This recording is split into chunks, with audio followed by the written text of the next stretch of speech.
Two things, man. First, the session's at 6 tomorrow, but we have an interview at 5, so be there at 4:30. I'm not bullshitting, be there at 4:30.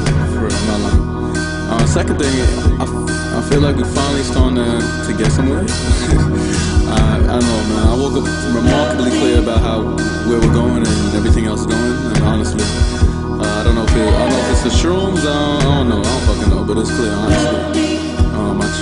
Trust me, I know we both the same, you know. I know you got your zones, we all have our seasons, but I see it more clear than anything, you know. It's kind of like, and this is another one crazy metaphor you got, but it's like Harold and the Purple Crayon, you know.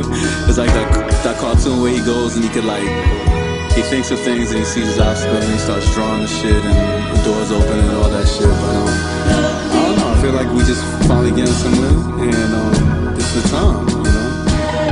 It's like, I know you have your motives to be able to realize your full potential and spiritual enlightenment and pursuit of knowledge and the desire to get to a society of fucks that probably aren't ready or deserving really about anything you are. But I mean, the motive always is to get the tendency to actualize yourself, and that's the basic drive of humans and potentials and all that shit. I must confess that I'm possessed and I'm a stressaholic. I be depressed and answer questions I'm obsessed with solving. Get a headache, then I pinch the bridge of my nose. Used to open the bottle, now I dig in the hole. Fuck my problems, I find solace in the fact that somewhere, somehow, someone else feels just like that. All the nights of regrets that I can't turn back.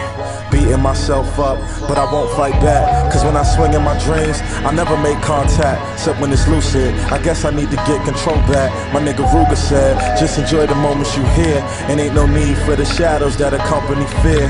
Then my mother said, you can't rebel against the universe, cause it's gonna bring you where it want, no matter how much it hurts. From the womb to the tomb, stroller to the hearse, it's all a preordained curse that's playing out in reverse. For better or worse, it's fate versus free will. In a cage match, just to show you gravity's real. You can't change that. I could've been clocking it from lunch at the time clock, late trying to forge my punch. Turn that 9 to a 4, just by scratching that line. But of course, I got some memories that I block out, different thoughts.